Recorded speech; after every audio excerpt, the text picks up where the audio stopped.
Salut les amis, on va revenir sur les drones, parce que sur les drones, tout a été dit, pas forcément n'importe quoi, non, mais il y a tellement de choses qui ont été dites, qui serait bien, afin d'éviter les méprises, les confusions, de revenir sur ce thème qui est un thème vaste, donc je vais essayer d'être le plus clair possible, et surtout de vous donner un aperçu pour une meilleure compréhension, pour savoir de quoi on parle.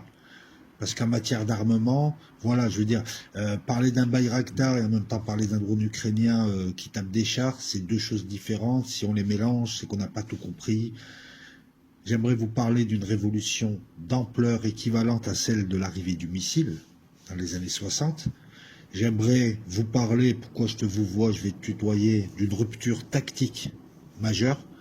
Une rupture tactique et une rupture stratégique, les deux.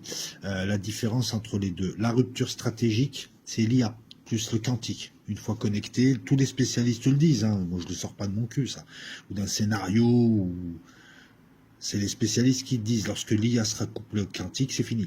Avec les grosses bases de données et les liaisons qu'on a actuellement, c'est fini. Il y aura une rupture stratégique. Ceux qui posséderont cette connaissance prendront un siècle d'avance. C'est l'équivalent du canon, de la poudre, des armes à feu qui ont permis en peu de temps de s'emparer du monde. Hein. Ben là, on a une rupture stratégique. Stratégique, c'est toujours plus gros. Tu comprends ? Maintenant, les ruptures tactiques majeures, c'est le char d'assaut, c'est éventuellement l'avion, hein, qui peut être aussi stratégique, c'est sur le terrain. Là, on a une révolution qui est équivalente à celle du missile. Avant le missile, les mecs pouvaient se prendre des obus. Grand max, ils se prenaient des bombes, mais il fallait que l'avion soit au-dessus, hein, ou pas très loin, d'accord? Et puis, ils sont arrivés les missiles, d'abord dans les airs, et puis ensuite au sol. Et les types, ben, ils ne voyaient pas la mort arriver. Ah, il est vivant, d'un coup il est mort, il ne sait pas pourquoi. C'est les autres qui savent. C'est un missile qui est tombé, 15 hommes morts. Donc il y a une révolution tactique sur ce plan-là, et une révolution stratégique lorsqu'on parle de missiles balistiques, de missiles intercontinentaux, d'IRBM. Là on a une rupture tactique majeure aujourd'hui. Et là, c'est en cela que l'analyse est intéressante. Parce qu'il ne suffit pas de dire seulement rupture tactique majeure et de sortir des mots de les aligner. Là, moi, ce qui m'intéresse, je suis le seul à te le dire, ouais, je fais le beau, c'est que d'habitude, une révolution qui provoque une rupture tactique ou stratégique, elle est le fruit de quoi?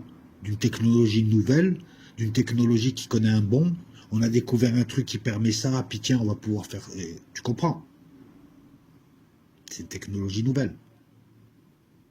On s'appuie dessus. Les drones, c'est une vieille technologie.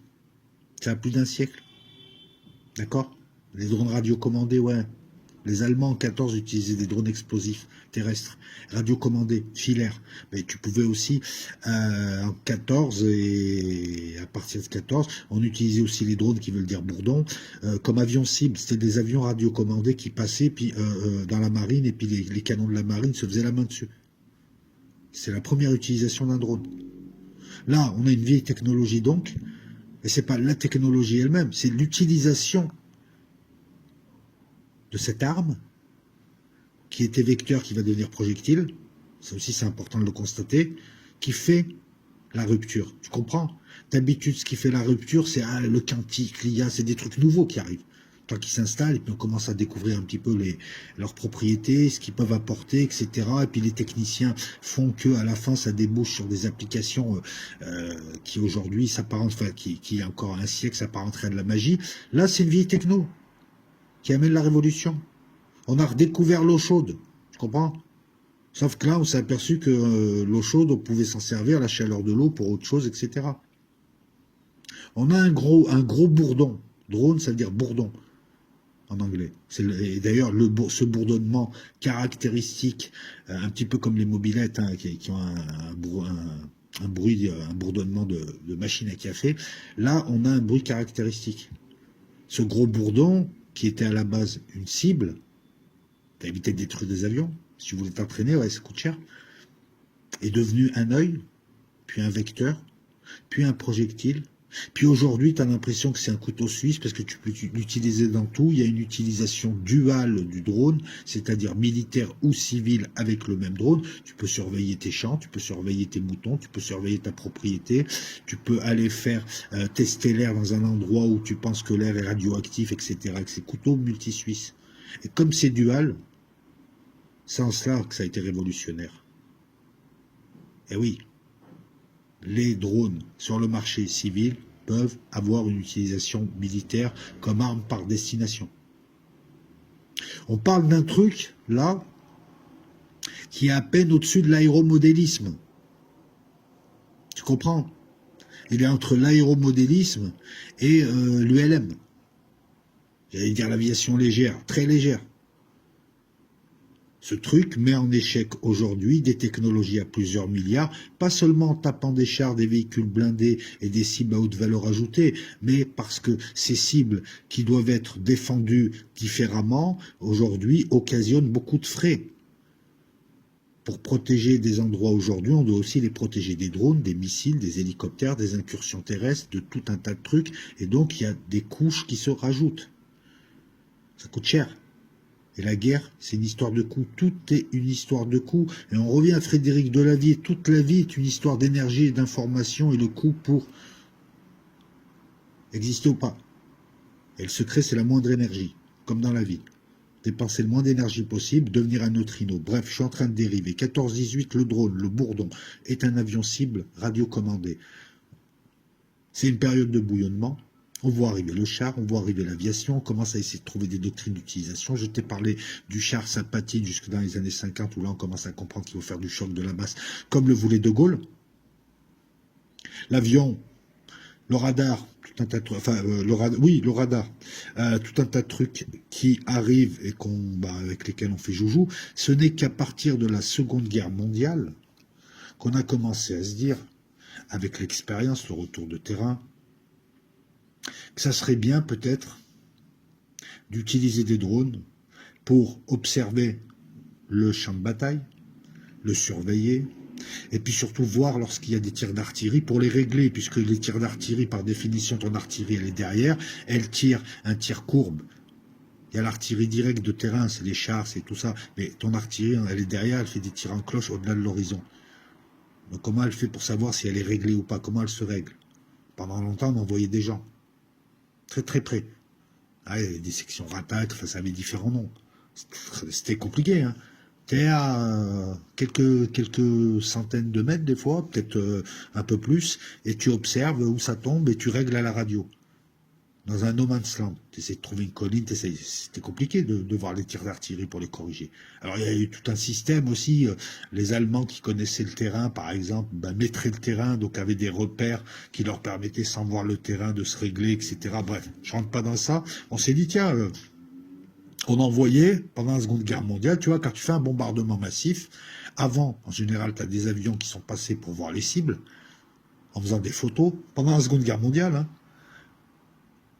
Ensuite, après le bombardement, tu as des avions qui repassent, qui reprennent des photos, et puis tu as des types qui analysent tout ça pendant des heures avec des loups pour voir si on a touché ou si on n'a pas touché, s'il faut faire un deuxième raid ou pas. C'est ce qu'on a touché l'objectif. À l'époque, pour toucher une cible, il fallait 60 tonnes de bombes. Aujourd'hui, il faut que juste une bombe.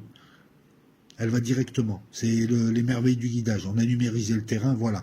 Donc, revenons à ça. Après la Seconde Guerre mondiale, on s'est dit, au lieu d'envoyer des avions d'observation avant-après, avec des gens dedans, des avions qui coûtent cher, des pilotes dont la formation coûte cher. Donc, encore une fois, voilà, au lieu d'envoyer ça, il serait bien d'envoyer des engins sans pilote qui coûtent moins cher, qui sont plus petits. Et on n'avait pas la technologie.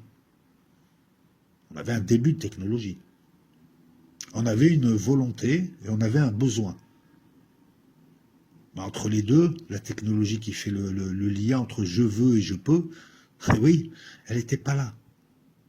Et puis il y a l'aviation qui prenait son essor. L'Occident ciblait sur la suprématie aérienne et sur la technologie, alors que les Russes ciblaient sur la masse et la rusticité. Chacun jouait sur. Il a fallu attendre en France, hein, à peu près à la même époque que les Américains d'ailleurs, hein, il a fallu attendre les années 60 pour voir le R-20 de Nord Aviation C'est un drone, mais qui ressemble à un missile, qui ressemble à des trucs bizarres. Il est dérivé d'un engin cible, le CT-20. Voilà, le CT-20, c'était un engin cible radiocommandé que tu faisais voler, et tes canons antiaériens 40, 20, 30 devaient essayer de le choper. Il devait y avoir un radar qui indiquait à combien passaient les obus. Hein, c'est ça, une sorte de détecteur. Ben, on l'a fait dériver et on l'a transformé en R20 de Nord Aviation, qui était une firme de l'époque, qui permettait, donc, il est radioguidé, d'observer l'artillerie sur le champ de bataille avant, pendant et après. On le lance par une rampe qui est sur un camion. Il allait à 900 km à l'heure, donc c'est pas rien non plus. Et il faisait quoi, une tonne? Pas très lourd finalement, à peu près 4 mètres sur 6, et il pouvait aller à 200 km. Donc véritablement l'outil tactique pour faire des observations. Mis en service en 72 en France, et on le retire en 76. À cette époque, on avait aussi peur que les drones prennent la place des avions.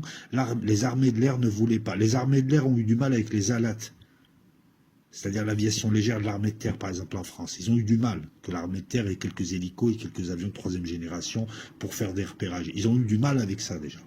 Alors ils ne voulaient pas avoir arrivé le drone. Et là, on a le cas typique de lobby, un lobby qui bloque le développement de quelque chose qui aujourd'hui manque, coûte pas cher, est une solution appréciable et surtout est une rupture tactique majeure. Parce qu'aujourd'hui, encore une fois, t'envoies l'armée française en Ukraine, s'adapter aux drones, c'est différent. C'est pas juste qu'une couche, c'est une autre manière de se battre. Tu peux plus rester dehors comme ça. Ni même à l'intérieur, puisque tes drones peuvent rentrer dans des tranchées, peuvent rentrer dans des trous. Les USA, soit dans les années 70, vont utiliser des drones Firebee. Pourquoi faire? Alors, le drone R20 français, au départ, tu te rappelles, le drone, c'était une cible. Ensuite, c'était un observateur et un surveillant. Ensuite, donc avec les drones R20, ça devient un surveillant pour surveiller exactement un truc bien précis. Les USA, dans les années 70, non, pour te montrer que la doctrine d'utilisation des drones actuelle, même elle est vieille. Il y a eu un truc qui s'est passé. L'Occident maîtrisait la technologie, il la maîtrise toujours, a utilisé des drones avant et les a laissés tomber. Pourquoi? Alors que c'était la solution, pourquoi on n'est pas allé là? Pas assez cher, mon fils, j'ai envie de te dire. Et c'est ça la réalité. C'est quand tu es aux mains de lobby de l'armement et d'hommes politiques inconséquents qui ont besoin de mallettes et qui ont besoin d'argent et d'être soutenus par ces gens sont prêts à suivre et donnent des budgets illimités pendant longtemps à des fabricants d'armes qui vendaient le plus cher, le plus technologique, le plus ci, le plus ça, et finalement pas le plus efficace. Et on a négligé un terrain comme celui-là. Alors que d'autres, comme les Iraniens, dès les années 80, se sont dit, pour se faire une armée, il va falloir du temps, pour se faire une aviation, il faut un siècle, on va démarrer avec les drones, ça fera déjà le job. Et c'est pareil pour la technologie, pour l'instant on est limité, on va travailler avec des missiles balistiques, on aura déjà la portée, on pourra projeter très loin, on pourra être dissuasif, on peut mettre du caca dans nos bombes, on peut mettre ce qu'on veut, on a déjà le début d'une dissuasion, la dissuasion du pauvre, et puis ça coûte pas cher, ça permettra de nous développer. Tu vois, deux tempos différents, mais à un moment donné, on aurait pu choisir aussi la voie du rustique, de la masse et de la technologie sans être dans toute technologie. On a suivi encore une fois les Américains, c'est ça qui doit être dénoncé, c'est un des plus grands scandales d'après-guerre. On a les deux plus gros scandales d'après-guerre, c'est le fait de ne plus battre sa monnaie et de payer des banques pour emprunter de l'argent, c'est-à-dire nous lier pieds et poings à des banques, dans les années 70, et puis c'est l'abandon aux marchands de canons. Aujourd'hui, on pourrait rajouter Big Pharma. C'est trois. Là, on parle de centaines de milliards, de milliers de milliards, de beaucoup de morts, de beaucoup de trucs. Tout ça parce qu'au départ, des gens ont choisi une voie qui les arrangeait, eux, qui n'arrangeait pas les populations. Voilà, aujourd'hui, à l'heure de la paix, enfin de la discussion de la paix, hein, on commence à parler de paix et sécurité. Ça aussi, c'est bien de voir que... Vous avez vu, les gars, ça fait 3-4 ans qu'on dit ce qui est en train de se produire là actuellement. Là, tous ensemble. Quelque part, c'est bien, non? Donc les USA vont les utiliser, eux, leurs drones Firebee, pour localiser les rampes de lancement de l'antiaérien vietnamien à base de SAM 2, SAM 3, hein, c'est du russe, c'est voilà, c'est le début aussi des missiles antiaériens. Donc, plutôt que d'envoyer des avions se faire taper pour repérer ces rampes de lancement qui sont cachées, on n'a pas encore la technologie de détecter les radars, etc. On va envoyer dans 3500 missions des drones Firebee, ils passent, les autres les accrochent avec leur radar, leur tirent dessus, on sait où est. On connaît l'ordre de bataille, donc la disposition des batteries antiaériennes, et très peu de temps après, tu as des avions qui passent et qui bombardent, et qui connaissent où elles sont, donc ils peuvent choisir des routes. Hein, on est dans l'antiaérien courte portée, donc l'avion, il peut choisir des routes. Alors l'avion n'a pas aussi la possibilité de tirer de très loin. La portée n'est pas encore là aussi. Mais tu as compris. Le truc aussi qui est arrivé, donc, c'est que pour l'observation par avion, par exemple, pour rester que là, et puis tout ce que fait le drone, ben, l'avion pouvait le faire, et on développait l'avion, qui est aussi un vecteur technologique. Moi, je dis pas qu'il faille abandonner l'avion pour le drone, il faut les deux. L'observation par avion était plus intéressante aussi parce que le drone n'avait pas l'autonomie d'un avion, n'avait pas certaines capacités, donc on a poussé vers les avions, on a vu arriver les U-2, des avions qui volaient à 18 000 ou à 20 000 mètres, ce qui à l'époque était un exploit. Au-delà de 20 000 mètres, l'avion il fonctionne pas comme prévu. Entre 20 000 mètres et 100, entre 20 km et 100 km, tu as une couche qu'aujourd'hui les grandes puissances essayent d'occuper, entre l'espace et là où les avions volent, mais les avions ne dépassent pas, parce qu'un avion, il a besoin d'air. À 20 000 km, il y a de moins en moins d'air. La portance c'est compliqué, et puis il y a des combustions, des choses qui se font pas à ce niveau-là. Déjà, beaucoup d'avions à 6-8 000 mètres ont du mal. Voilà. Puis tu as les satellites qui arrivent aussi, donc il faut les privilégier, sauf que les satellites, ils voient moins bien. Tu as un satellite à 500 km ou à 800 km, il va voir moins bien qu'un drone à 5 km. Et ça l'emporte. Le besoin, il est comblé par mieux, mais plus cher. Et puis, il n'y a pas de liaison aussi pour conduire les drones. Les satellites arrivent, hein, et ils font pas ce qu'ils font aujourd'hui. Et puis, les stations terrestres, c'est pas comme aujourd'hui, il n'y a pas 800 bases américaines à l'époque. Donc, tout ceci fait que le drone est là, mais disparaît. C'est un petit outil qui ne sert pas à grand-chose pour l'instant.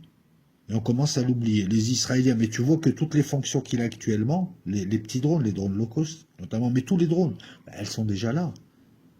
C'est pas une révolution. Enfin, si, c'est une révolution, mais ce que je veux dire par là, c'est pas une innovation. En 73, que font les Israéliens? Ce que feront les Iraniens après? Ils vont saturer. En 73, les Israéliens, pendant longtemps, ils ont eu des problèmes avec les systèmes, le SA-6, les systèmes antiaériens égyptiens. Ils ont perdu beaucoup d'avions. Donc, ils ne pouvaient pas bombarder les colonnes de chars qui avançaient. Puis, tu as eu un général super intelligent qui a décidé de faire avancer ces chars au-delà, ces divisions, au-delà du parapluie antiaérien. Ce qui fait que les Israéliens se sont régalés, et c'est à partir de là qu'ils ont éclaté plein de chars. Et donc, avant qu'ils trouvent la défense et surtout que l'autre leur propose cette connerie, les Israéliens envoyaient des drones pour détecter les batteries syriennes et aussi pour attaquer les batteries égyptiennes. On n'a rien inventé. L'œil, le leurre, la saturation, le repérage, l'observation, il y a une différence entre surveiller, observer, reconnaître. Voilà. La fait rapide, la technologie avance. Les années 70, on commence à s'intéresser, grâce aux satellites, donc à tout ce qui est missiles guidés, missiles intelligents, longue portée, qu'on va arriver dans les années 80, sachant qu'en 91, ça a été la grande démonstration, et là, ça a fait peur à tout le monde. Les Américains, en 5 jours, ont défoncé une grosse armée, là où ils auraient dû mettre des mois. Les Russes, les Chinois se sont rendus compte qu'ils étaient en retard. 91, la première guerre du Golfe, ça a été le test, et c'est de là où est partie l'idée d'une suprématie occidentale totale, qui est restée, qui a fait qu'aujourd'hui, on a pris du retard, qui a fait qu'aujourd'hui, on a payé des industriels, qui ont fait croire que plus c'était technologique, mieux c'était. Mais on était arrivé aux limites. Voilà, les missiles guidés, le GPS, le satellite, toutes ces liaisons. La technologie a avancé. Le drone, c'est les Iraniens qui vont le développer. Les Américains, ils sont en train de vendre leur F-15, leur F-16. Les drones, ils n'en ont pas besoin. Il y en a, mais ils n'en ont pas besoin. On va utiliser le drone Pionnier quand même en 91 pour la surveillance, comme on utilisera des ballons pour la surveillance des bases en Afghanistan. Pour une surveillance jour et nuit, donc on va utiliser le drone Pionnier. Pour acquérir des objectifs, c'est-à-dire tu tournes dans une zone, tu vois des trucs, tu as les coordonnées, tu sais qu'il faut les taper, ils sont cachés là, ils sont cachés là. Tu vas à la chasse. C'est d'autres qui l'attaqueront. Pour régler les tirs d'artillerie, donc en 91, durant la guerre des Golfes, on utilise de manière tactique, de manière parcimonieuse, le drone Pionnier pour les Américains. Les Anglais et les Français, avec les divisions de la guerre, ils utilisent aussi leur drone Pionnier. Et tu vois qu'on a déjà toutes les fonctions actuelles du drone tactique. Il manque quoi? La détection de tirs de missiles balistiques, qui arrive là, la surveillance de zones nucléaires, le CAS et le RR. Le CAS, c'est la possibilité de balancer au sol des trucs en l'air, soit pour appuyer le feu de tes amis, soit pour détruire des cibles telles que Jeep et autres. Tu balances une bombe guidée au laser, par exemple. Je rappelle qu'un Oreshnik ou un Iskander, c'est pas fait pour une Jeep. Le mec qui dit ça, je suis désolé. Quand tu dis ça dans un forum, tu t'aperçois que le gars, il a rien compris, quoi. Non, parce que voilà, c'est des missiles de 500 kg pour taper des objectifs fixes. C'est pas fait pour une Jeep en mouvement. Réfléchis. Une Jeep en mouvement, tu as des petits missiles. Les Américains, ils ont le Hellfire. Les Français, ils ont le Hot. C'est des petits missiles avec quelques kilos pour détruire une Jeep, qui sont guidés par laser. Tu fais comment? Tu vas les guider par satellite. Voilà, tu vois pourquoi il y a beaucoup de gens qui parlent de ce genre de choses sans maîtriser réellement. 2001, on a le premier tir. En Afghanistan, les Américains font leurs 2 premiers tirs de Predator, un drone tactique qui coûte la peau du cul, parce que eux, quand ils font, il faut toujours que ça coûte la peau du cul. C'était pour arrêter l'avancée de talibans qui finalement ont réussi à s'emparer et à tuer l'ami des Américains. On nous avait scénarisé ça, je me rappelle. Ah ouais, est-ce qu'ils vont le sauver ou pas? On a envoyé un prédateur sur zone, comme s'ils n'avaient pas les moyens de le sauver. Ils l'ont laissé crever, le mec. Lui et ses hommes, ils étaient bloqués dans une montagne. Les gars l'attaquaient, ils ont fait 2 tirs de prédateurs et c'est tout. Mais enfin bon, on a eu des tirs et on a eu le début d'un appui-feu. CAS voulant dire Close Air Support, c'est-à-dire l'appui rapproché. Et donc malgré ça, parce que les armées de l'air n'en veulent pas, parce que la technologie n'est pas totalement là, parce qu'il y a besoin, les USA, et donc les Européens, bien évidemment, qui ne font rien avant les USA, vont délaisser le terrain tactique des drones. Alors les Européens, ils vont délaisser le drone. Les USA, non. Ils voient les Iraniens dans les années 80 avec les Ababil, les Mohajer, petits moteurs électriques qui fait très peu de bruit, qui dégagent rien au niveau thermique, donc en infrarouge, tu ne le chopes pas. Elles, en bois, pour pas être détecté très très peu au niveau radar, tu dois avoir la trace d'une libellule. Et les Iraniens, eux, ça leur permettait d'observer le terrain, d'observer l'artillerie, de décider à l'avance. C'est leur petit warfare, quoi. C'est leur petit IA de l'époque. Et puis, les munitions rôdeuses aussi. Ah oui, bah oui. Ils ont commencé à bricoler et on n'a pas attendu les Ukrainiens et à mettre des bombes, des grenades, des petits trucs comme ça. Tu sais, des petits cadeaux, petites surprises. Tu te chopes un drone, puis tu as une surprise avec. Les Israéliens et les Américains, eux, ils vont délaisser ce terrain. Surtout les Américains. Eux, c'est le stratégique qui les intéresse. Les charges portées, l'autonomie, les capacités du drone tactique étaient très très loin de l'avion. Ils avaient d'autres fenêtres par où jeter leur argent. C'était une niche. Les Russes feront pareil. Personne n'y croyait. L'Iran, Mojahed, Ababil, tactiquement. Les USA, qu'est-ce qu'ils font? Ils font des drones HAL et MAL. HAL, haute altitude, longue endurance. MAL, moyenne altitude, longue endurance. C'est des drones à quelques millions, voire même à 15 millions, 20 millions. Ouais, 20 millions. Le Global, le Sentinel, le Global Hawk, qui a un mâle, le Sentinel, qui a un HAL. 3 pays ont des drones HAL. Les HAL, ils sont tout en haut. Ils font pas d'attaque, rien. Ils regardent, ils observent. C'est de l'hypertechnologie. Dans le cadre, aux alentours des années 2000, lorsque les néoconservateurs sont revenus avec un programme de « il faut que je crée des ennemis » pour ensuite donner de l'argent à mes potes du Pentagone et à mes potes du lobby, on a eu le concept du Prompt Global Strike, la possibilité que les USA ont de frapper à tout moment, partout dans le monde, en 1 heure. Et ben là, on s'est dit, ce serait bien, avant de décider de frapper tout le monde, ce serait bien de savoir qui on frappe. Et ça leur a permis d'avoir des drones qui tournent pendant 30 heures, 40 heures, et t'en as un qui arrive, l'autre qui repart. Donc il y a une permanence que le satellite ne te propose pas, ou en tout cas pas à ce prix. Tu vas pas bloquer un satellite pour en faire un satellite géostationnaire pour surveiller une zone, alors que tu as plein de zones. Tu vois, tu utilises des drones. Donc ces drones-là, les Américains, ils ont privilégié ça. L'observation l'acquisition de renseignements. T'as les avions, t'as d'autres trucs pour taper ensuite. Ça leur permettait quand même, et ils ont eu la possibilité de faire des frappes ciblées, mais c'était surtout de la surveillance permanente, du brouillage. Les Israéliens, ils avaient un laboratoire à ciel ouvert, Gaza, et t'as en permanence un drone HAL au-dessus. Ils savent tout ce qui se fait. En permanence, t'as des drones qui regardent tout ce qui se font à l'extérieur, voire même qui peuvent analyser ce qu'il y a à l'intérieur. Ce sont des drones qui utilisent le thermique, qui utilisent tout un tas de technologies qui leur permettent de tout voir. Donc encore une fois, le 7 octobre, ça me fait rigoler. T'entraînes pas des milliers d'hommes. Tu vois dans ta ville, enfin je sais pas, en tout cas à Marseille c'est comme ça, il y a des caméras dans toutes les rues. Voilà, et tu as une cinquantaine de voyeurs qui t'observent. Ben là c'est pareil pour Gaza. Les Israéliens ont d'abord privilégié les drones HAL, les drones MAL, mais eux ont été malins ensuite, enfin par la suite, ils se dirigeront vers la munition rôdeuse, comme le Harop. Ça coûte moins cher qu'un avion, et on voit mieux qu'un satellite. Là, on commence à voir la technologie. On est dans les années 90. Là, on commence à voir la technologie. Là, c'est intéressant. Et puis, on a aujourd'hui. Donc, je te la fais courte pour l'histoire, pour que tu saches, on a aujourd'hui, on a ce qui s'est passé, on en parle souvent. Moi, ce que j'aimerais, c'est qu'on clarifie. C'est quoi un drone? Un drone, c'est un aéronef. Un aéronef, c'est pas un aérostat. L'aérostat, c'est un ballon. Il est plus léger que l'air.